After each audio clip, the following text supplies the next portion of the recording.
नमस्ते गाइस, जय हिंद। क्या हाल है? सब सही चल रहा है? आज हम बात करेंगे रूरल मार्केटिंग के ऊपर। रूरल मार्केटिंग क्या होती है, पहले तो मैं आपको उसका मीनिंग बताऊंगा, उसके बाद मैं आपको बताऊंगा कि उसमें क्या क्या चैलेंजेस आप फेस करोगे अगर आप एक रूरल मार्केटर हो तो।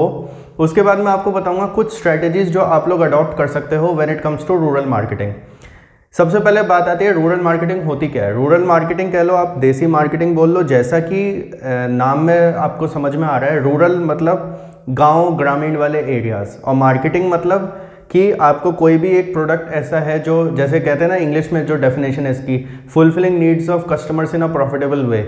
मतलब आप जो है अपने कस्टमर्स को जो उनको जैसा प्रोडक्ट चाहिए वो आपको उनको दे रहे हो और एक मुनाफा भी कमा रहे हो उसमें। तो बेसिकली होता क्या है, जो अर्बन एरियाज़ होते हैं, जैसे फॉर एग्जांपल दिल्ली मुंबई हो गए, आपके बेंगलोर हो गए, चेन्नई वगैरह हो गया, इन सब जगह जो मार्केटिंग होती है वो थोड़ी डिफरेंट होती है, बिकॉज वहाँ पे अलग फैक्टर्स होते हैं जो आपकी मार्केटिंग डिसीजंस को इन्फ्लुएंस करते हैं। रूरल एरियाज़ जो होते हैं ना, उसमें अलग तरीके की मार्केटिंग होती है। तो बेसिकली होता क्या है कि रूरल एरियाज़ में, गांव ग्रामीण एरियाज़ में जो आप मार्केटिंग करते हो, उस कंसेप्ट को बेसिकली रूरल मार्केटिंग हम कहते हैं। आप इसको देसी मार्केटिंग भी बोल सकते हो, और rural to urban, urban to rural marketing भी हो सकती है। फॉर एग्जांपल, अगर कोई एग्रीकल्चरल प्रोडक्ट है, वो कोई बड़ी कंपनी अगर खरीद रही है, अगर कोई रूरल एरिया में कोई स्मॉल बिजनेस वाला जो कि हैंडीक्राफ्ट्स बना रहा है, वो किसी बड़ी कंपनी को बेच रहा है जो अपने लेबल लगा के आगे उसको सेल करे, तो वो रूरल टू अर्बन हो जाता है। और अगर कोई बड़ी कंपनी है जो रूरल एरियाज़ में अपने प्रोडक्ट्स बेच रही है, फॉर एग्जांपल कोका कोला अपना कोक बेच रही है, या फॉर एग्जांपल आप ये कह सकते हो घड़ी डिटर्जेंट है वो बेच रहे हैं, या फिर एटलस वाले जो अपनी साइकिल होती हैं वो बेच रहे हैं रूरल एरियाज़ में, या हीरो होंडा अपनी बाइक्स बेच रहे हैं, तो उसको कहते हैं अर्बन टू रूरल जो हम लोग मार्केटिंग करते हैं। अब बात आती है कि रूरल मार्केटिंग जब आप करते हो तो आप क्या क्या चैलेंजेस फेस आप कर सकते हो। सबसे बड़ा चैलेंज आपको जो फेस करना पड़ता है वो इलिटरेसी का करना पड़ता है, क्योंकि रूरल एरियाज़ में क्या होता है कि लोगों को नॉलेज उतनी होती नहीं है। लोगों का जो लिटरेसी लेवल होता है वो बहुत ज़्यादा कम होता है, एंड जब लिटरेसी लेवल लोगों का कम होता है तो आप ये कोशिश करते हो कि आप सिंपल से सिंपल वे में आप अपनी बात सामने वाले इंसान तक रख सको। दूसरा चैलेंज होता है लैंग्वेज बैरियर। लैंग्वेज बैरियर इसलिए कि मान लीजिए आप किसी गांव में हो, तो वहाँ पे ज़्यादातर इंडिया में लोग हिंदी ही समझेंगे। अगर आप साउथ इंडिया में चले जाओ तो वहाँ उनकी रीजनल जो लैंग्वेजेस होती है, कन्नड़ हो गई, तमिल हो गई, या कर्नाटक हो गई, ये सारी जो लैंग्वेजेस होती है, या महाराष्ट्र में चले जाओ तो मराठी लैंग्वेज हो गई एंड ऑल दैट। ये जो सारी लैंग्वेजेस हैं, रीजनल जो लैंग्वेजेस होती हैं, लोग वही समझते हैं, तो आपको जो इंटरेक्शन उनके साथ करना है वो आपको उसी लैंग्वेज में करना पड़ता है। तो अगर आप एक ऐसे इंसान हो जो कि शहर में रह के इंग्लिश में पढ़ाई लिखाई कर रहा है, वो चीज़ रूरल एरियाज़ में नहीं चलती। आपको रूरल एरियाज़ में वहाँ की रीजनल लैंग्वेज के हिसाब से अडेप्ट करना पड़ता है। तीसरा चैलेंज होता है प्राइस का। प्राइस का मैं कहूँगा डिसीजन मेकिंग में वन ऑफ द बिगेस्ट वो होता है, ये one of the biggest challenges होता है प्राइस का, बिकॉज उनको रूरल एरियाज़ में क्या होता है, रूरल एरियाज़ में नो डाउट उनको क्वालिटी भी चाहिए होती है, बट अगर उनको ये कहा जाए ना कि क्वालिटी थोड़ी सी कम है बट प्राइस बहुत कम है, तो वो उस चीज़ को प्रेफर करेंगे रादर देन आप कहो कि हाई क्वालिटी और हाई प्रोडक्ट है। अगर एप्पल वाले अगर अपना आईफोन लेके वहाँ रूरल एरियाज़ में बेचने जाएँ तो वो बिल्कुल फेल हो जाएंगे, बिकॉज वो रूरल एरियाज़ के हिसाब से प्रोडक्ट है ही नहीं।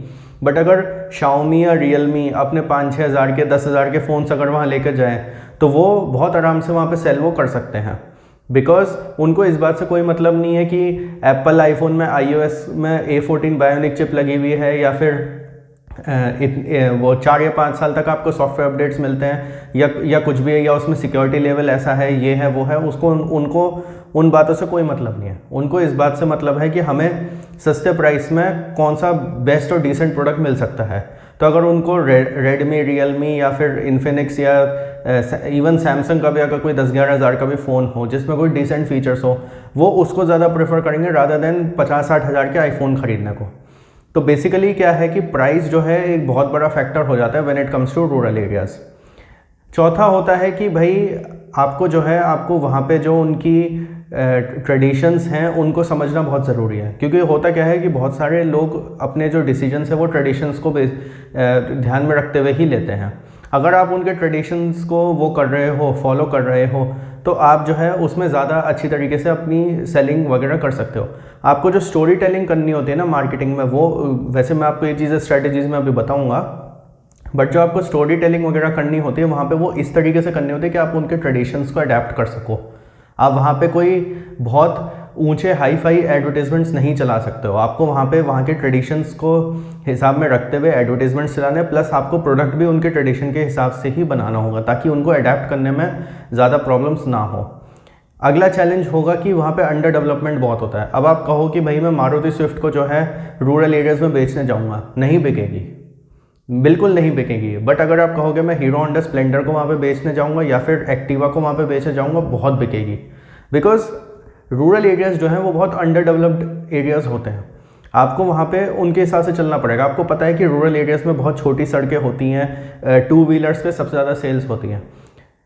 आप कभी भी आप शेयर मार्केट देख लेना, ये जितने भी टू व्हीलर स्टॉक्स होते हैं, हीरो होंडा हो गया, बजाज हो गया या होंडा वगैरह का हो गया, ये सब ऊपर कब होते हैं? ये तब ऊपर होते हैं जब आपकी रूरल इकोनॉमी जो होती है वो बहुत अच्छी चल रही होती है। बिकॉज जब रूरल इकोनॉमी अच्छी चल रही होती है तो रूरल इकोनॉमी में जो टू व्हीलर की सेल्स हैं वो बढ़ती हैं, और जब टू व्हीलर की सेल्स बढ़ती हैं तो बेसिकली इनके शेयर प्राइसेस भी इंक्रीज़ होते हैं। इस वजह से क्या है कि आप गाड़ी एक बार को वहाँ पे इतनी नहीं चलेंगी, क्योंकि वहाँ पे एक तो इनकम कम है लोगों की, प्लस वहाँ पे अंडर डेवलपमेंट है, प्लस वहाँ पे अगर आप गाड़ी बेच भी दो तो कितने खरीदने वाले होंगे। बिकॉज अब अगला चैलेंज इसमें आता है पर कैपिटा इनकम का। ये मैंने पिछला वाला जो मैंने आपको पॉइंट बताया उसकी कंटिन्यूशन में मैं आपको बता रहा हूँ पर कैपिटा इनकम। जब आपकी पर कैपिटा इनकम वहाँ पे रूरल एरियाज़ में लोगों की कम है तो क्या कोई गाड़ी अफोर्ड कर पाएगा? बिल्कुल नहीं कर पाएगा। एक्टिवा हो गई, हीरो होंडा स्प्लेंडर हो गई, ये सब हो गई, इवन कोई रॉयल एनफील्ड भी वहाँ पे नहीं खरीदेगा। 2 लाख, 1.5 लाख 2 लाख की बाइक भी वहाँ पे कोई नहीं खरीदेगा, बिकॉज वहाँ पे रूरल एरियाज़ में इनकम होती है कम। एंड जब इनकम्स आपकी कम होती है तो यू हैव टू, आप लोगों को ये बात ध्यान रखनी पड़ेगी कि भाई रूरल एरिया है तो यहाँ पे जो उनका पर कैपिटा इनकम है, जो वो कमाते हैं उसके हिसाब से मैं प्रोडक्ट उनको वो करूँ, उनको ऑफर करूँ। तो ये आपको एज अ मार्केटर ध्यान रखनी बहुत ज़रूरी है कि आप एक टू व्हीलर के मार्केट में गाड़ी नहीं बेच सकते हो। आप एक शाओमी, रियलमी, रेडमी या फिर सैमसंग वगैरह के मार्केट में एप्पल आईफोन नहीं बेच सकते हो। आज की डेट में भी बहुत सारे लोग ऐसे हैं जो नोकिया 1100 यूज़ करते हैं रूरल एरियाज़ में। आज भी बहुत सारे लोग ऐसे हैं जो माइक्रोमैक्स के जो 2012-13 में जो फ़ोन्स आते थे वो यूज़ करते हैं, लावा कार्बन के फ़ोन्स यूज़ करते हैं। आज की डेट में भी अगर कोई रूरल एरिया का आदमी आपके सामने आए, उनसे आप पूछो आप कौन सा टेलीकॉम नेटवर्क आप रखते हो, वो ज़्यादातर हाई चांसेस हैं कि या तो उसके पास BSNL होगा या फिर आइडिया होगा। क्योंकि वोडाफोन आइडिया हो गया या BSNL हो गया, इनकी जो रूरल एरियाज़ में प्लस जो छोटे छोटे शहरों में जो कवरेज है ना वो बहुत ज़्यादा है as compare to Airtel and Reliance Jio. हालांकि अब रिलायंस जियो की भी बढ़ती जा रही है, बट ये है कि ज़्यादातर लोगों को आप BSNL या फिर वोडाफोन आइडिया ही फॉलो करते हुए आप देखोगे, उनके पास कनेक्शंस होते हैं। तो ये तो हो गए कुछ चैलेंजेस जो आपको रूरल एरियाज़ में फेस करने पड़ते हैं एज अ मार्केटर। अब मैं कुछ आपको बताऊंगा स्ट्रैटेजी जो आपको अपनानी चाहिए रूरल मार्केट्स में जब आप मार्केटिंग कर रहे हो। पहली स्ट्रैटेजी होगी कि आपको जो है उनके पसंद के हिसाब से प्रोडक्ट बनाना पड़ेगा। अब ये तो देखिए जी, ये तो अर्बन एरियाज़ हो, रूरल एरियाज़ हो, हर जगह ये चीज़ अप्लाई होती है कि आपको उनके नीड्स के हिसाब से प्रोडक्ट बनाना पड़ेगा। बट क्या होता है कि नीड्स हर जगह की अलग होती हैं। जैसे मैंने आपको कार का एग्जांपल दिया, 2 व्हीलर और 4 व्हीलर अर्बन एरियाज़ में बहुत बिकते हैं बिकॉज वो उनकी नीड भी है। बट 4 व्हीलर्स जो हैं वहाँ पे इतनी नीड नहीं है। तो आपको जो है 2 व्हीलर्स भी जो है, जैसे मैंने आपको बताया एक्टिवा आप बेच सकते हो या स्प्लेंडर आप बेच सकते हो, बट आप रॉयल एनफील्ड वगैरह नहीं बेच सकते हो वहाँ पे। तो आपको ये ध्यान रखना बहुत ज़रूरी है कि लोगों को कैसा प्रोडक्ट वहाँ पे चाहिए। एंड सबसे बड़ी बात, आप उनको सस्ता तो प्रोडक्ट दो, बट वो प्रोडक्ट भी उनके हिसाब से हो। उनको चाहिए कि भाई हम 1 लीटर पेट्रोल में 60-70 का हमें एवरेज मिल जाए, तो वो ऑब्वियसली बात है एक्टिवा स्प्लेंडर वगैरह वो करेंगे, प्रेफर करेंगे। तो पहला पॉइंट होगा कि भाई आपको वहाँ के नीड्स के हिसाब से आपको प्रोडक्ट अपना बनाना है। दूसरा होगा आपको प्राइस चेक में रखना होगा। देखिए क्या है, बहुत सारे रूरल एरियाज़ में जब मार्केटिंग होती है ना तो प्राइस पे सबसे ज़्यादा फोकस किया जाता है। आप कभी भी आप किसी भी रूरल एरिया के थ्रू अगर आप गुजरोगे ना तो वहाँ पे जो बिलबोर्ड्स होते हैं ना, बिलबोर्ड्स पे जो एडवर्टीजमेंट्स होते हैं उनमें ध्यान देना।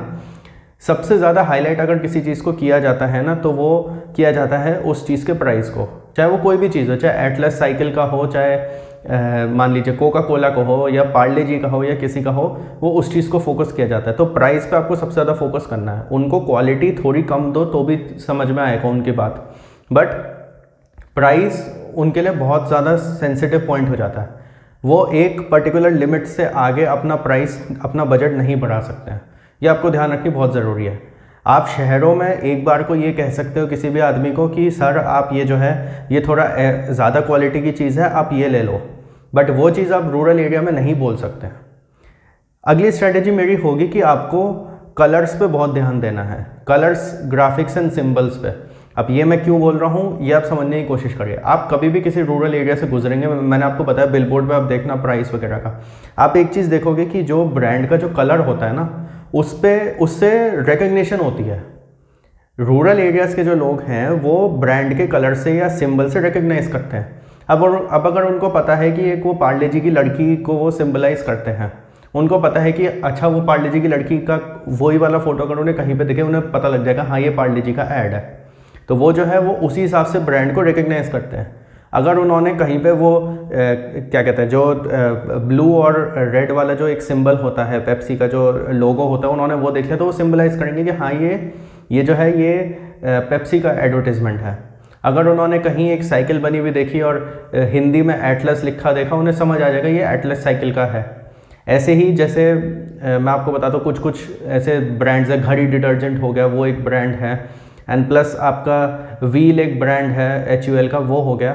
या फिर जैसे हमारे यहाँ शहरों में तो हाजमोला चलती है, यूपी के कुछ गांव वगैरह में मैंने देखा है सतमोला नाम की एक चलती है, तो उसका एक अलग एक रिकग्निशन होती है, सबका एक अलग वो है ग्राफिकल रिप्रेजेंटेशन आप कह लो या साउंड का वो पिक्चर का रिप्रेजेंटेशन आप कह लो, कलर का कह लो।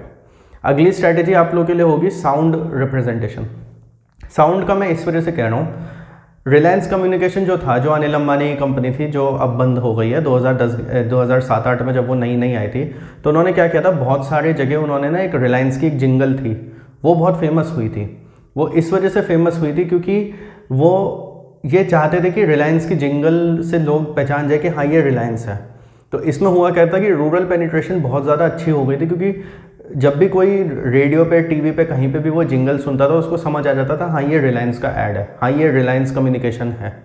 तो ये चीज़ आपको ध्यान रखनी बहुत ज़रूरी है बिकॉज देखिए जैसे मैंने आपको बताया उनकी इलिटरेसी लेवल थोड़ा हाई होता है, प्लस उनका लैंग्वेज बैरियर भी होता है। तो इस वजह से आपको जो है आपको कलर, ग्राफिक्स जो मैंने आपको पहले पॉइंट में बताया, प्लस साउंड, इन सब चीज़ों पर बहुत ध्यान देना ज़रूरी है।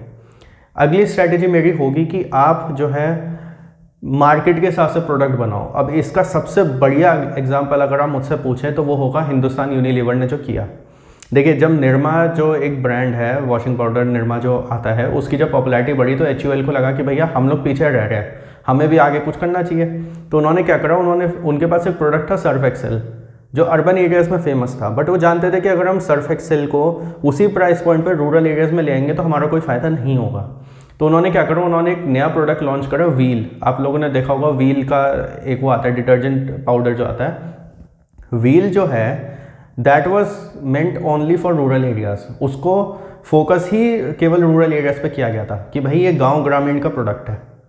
अब वो शहरों पे भी मिल जाता है बट ये है कि गांव ग्रामीण का वो प्रोडक्ट है, उसको ज़्यादा उसकी पेनिट्रेशन गांव ग्रामीण में ही करनी है क्योंकि 60 to 70% जो इंडिया की पॉपुलेशन है वो गांव में ही रहती है। तो आपको उस मार्केट को भी टारगेट करना है। अब आप उनको जाके सर्फ एक्सेल बेचोगे तो वो लोग सर्फ एक्सेल नहीं खरीदेंगे, या फॉर दैट मैटर अगर PNG जाके कल को हेड एंड शोल्डर बेचने लग जाए, वहाँ पे प्रॉक्टर एंड गैम्बल का जो हेड एंड शोल्डर है वो अगर वहाँ पे जाके बेचने लग जाए वो नहीं बिकेगा।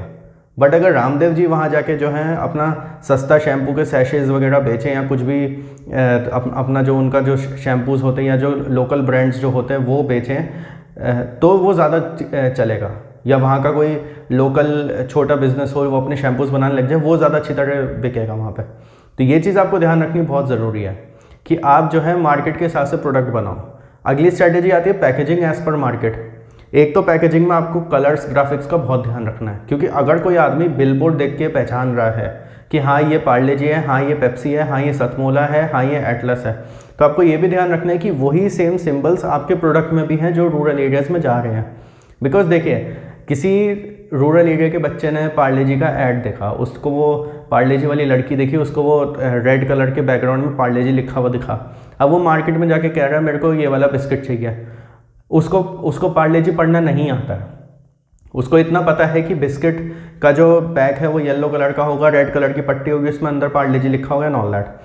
तो वो क्या करेगा, दुकानदार जो है उसको बिस्किट दिखाएगा, फिर वो वही वाला बिस्किट उठाएगा, वो रिकग्नाइज करेगा कलर से एंड प्लस जो उसका पैकेजिंग में जो कलर है प्लस वो उसको कंपैरिजन करेगा जो उसने बिल बोर्ड देखा है। उसके बाद वो अपना डिसीजन लेगा मार्केटिंग का। तो ये चीज़ आपको ध्यान रखनी बहुत ज़रूरी है कि आप जो पैकेजिंग करो वो रूरल एरियाज़ के हिसाब से करो, सिंबल्स एंड उसको ध्यान में रख के करो। अगली चीज़ पैकेजिंग में जो आती है, आप छोटी छोटी पैकेजिंग करिए। शैम्पू आप बेच रहे हैं सैशेज़ में बेचिए, सोप्स आप बेच रहे हैं छोटे छोटे उसमें बेचिए, बड़ी बड़ी नमकीन आप बेच रहे हैं छोटे छोटे पाउचेज़ वगैरह में बेचिए। देखिए ऐसा है, रूरल एरियाज़ जो होते हैं ना, वहाँ पे कोई ऐसा नहीं होता कि कोई जाके कोका कोला की 2 लीटर की बोतल लेकर आएगा, या फिर कोई जाके हल्दीराम का इतना बड़ा नमकीन का पैकेट लेकर आएगा, या फिर कोई मान लीजिए पार्ले जी का बड़ा वाला पैकेट लेकर आएगा। कुछ है वहाँ पे इनकम होती है कम, उनको 5-10 रुपये वाली चीज़ें चाहिए होती हैं। उनको शैम्पू अगर चाहिए तो सबसे ज़्यादा वहाँ पे सैशेज़ ही बिकते हैं, सबसे ज़्यादा वहाँ पे सैशे बिकेंगे अगर आप शैम्पू की बात करो तो। छोटी जो वो सोप की जो टिक्की होती है वही बिकेगी वहाँ पे रूरल एरियाज़ में। उसके अलावा आपका पार्ले जी के जो छोटे 5-5 रुपये के पैकेट्स होते हैं वही बिकेंगे। आपको पता है कुछ साल पहले, जैसे सब लोगों को पता है एग्जांपल, एक वो आया था कि 3 रुपये की कोक की बोतल आई थी 200 ml वाली, वो क्यों लॉन्च करी गई थी? या 5 रुपये की 300 ml वाली भी लॉन्च करी गई थी। ये सब क्यों लॉन्च करी गई थी? वो इसलिए लॉन्च करी गई थी बिकॉज उनको रूरल मार्केट को टारगेट करना था।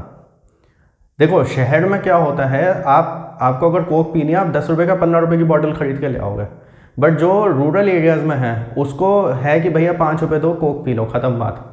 उनकी ऐसे होती है, या 5 रुपये दो पार्ले जी का पैकेट ले लो, या फॉर दैट मैटर वो जैसे व्हील था, व्हील के भी बहुत छोटे छोटे इन्होंने पैक्स वगैरह बनाए थे, 10 रुपये के 20 रुपये के ऐसे पैक्स इन्होंने बनाए थे, क्योंकि उनको पता है कि उनकी रिक्वायरमेंट्स बहुत कम होती हैं एंड आपको रिक्वायरमेंट के हिसाब से पैकेजिंग वगैरह करनी पड़ेगी। तो ये सारी चीज़ें थी, ये सारी कुछ स्ट्रैटेजीज़ थी जो आपको रूरल मार्केटिंग के हिसाब से आपको फॉलो करनी चाहिए अगर आप एक रूरल मार्केटर हो तो। अगर आपको इसके अलावा और कोई स्ट्रैटेजीज ऐड करनी है तो आप कमेंट्स में लिख सकते हो। रूरल मार्केटिंग एक बहुत ही एक्साइटिंग चीज़ है। अगर आप लोग मार्केटिंग में हो, अगर आप किसी कंपनी में मार्केटिंग कर रहे हो ना, और अगर आपको कहा जाए कि आपको ये रूरल एरियाज़ कैप्चर करने हैं, नो डाउट देखो अर्बन एरियाज़ के कंपैरिजन में रूरल मार्केटिंग थोड़ी सी मुश्किल होती है, बट मैं एक चीज़ आपको ज़रूर बोलूँगा, जो आपको रूरल मार्केटिंग में एक्सपीरियंस मिलेगा ना वो आपको अर्बन मार्केटिंग में नहीं मिलेगा। एंड सबसे बड़ी बात है, रूरल मार्केटिंग में अगर आप किसी प्रोडक्ट को फेमस कर देते हो तो आपकी प्रमोशन और ग्रोथ के चांसेस और ज़्यादा हो जाते हैं, बिकॉज 70% ऑलमोस्ट पॉपुलेशन जो इंडिया की है वो रूरल एरियाज़ में रहती है। एंड ये फाइनेंशियल इंक्लूजन की जैसे हम बात करते हैं या रूरल पेनिट्रेशन की जो हम लोग बात करते हैं, क्यों करते हैं? बिकॉज सबसे ज़्यादा ग्रोथ अगर किसी एरिया में आपको मिल सकते तो वो रूरल एरियाज़ में मिल सकती है। तो आई होप ये वीडियो देखने के बाद आपको एक बहुत अच्छा आइडिया हो गया हो कि रूरल मार्केटिंग क्या होती है, हमें क्या क्या क्या क्या क्या उसमें चैलेंजेस फेस करने पड़ते हैं, क्या उसमें हम लोग स्ट्रैटेजीज अडॉप्ट कर सकते हैं अपने प्रोडक्ट को फेमस बनाने के लिए, अपने प्रोडक्ट की सेल्स बढ़ाने के लिए। तो रूरल मार्केटिंग में अगर आप हो तो ज़रूर जाइए रूरल मार्केटिंग में, अगर आपको अपॉर्चुनिटी मिले ज़रूर उसको एक्सप्लोर करिएगा। लाइक करिए वीडियो को, share this video with all your friends and specially उन लोग के साथ शेयर करिए जो रूरल एरियाज़ में रह रहे हैं, ताकि उनको भी ये चीज़ें पता लगे कि रूरल एरियाज़ में कैसे मार्केटिंग होती है। ये सारी इन्फॉर्मेशन जब उनको पता लगेगी तो उनको भी ये चीज़ रियलाइज़ होगी कि कैसे हम लोग बिल बोर्ड्स देख के ब्रांड्स पहचान जाते हैं, all those things. I hope you like this video, thank you for watching the video and I will see you in the next one.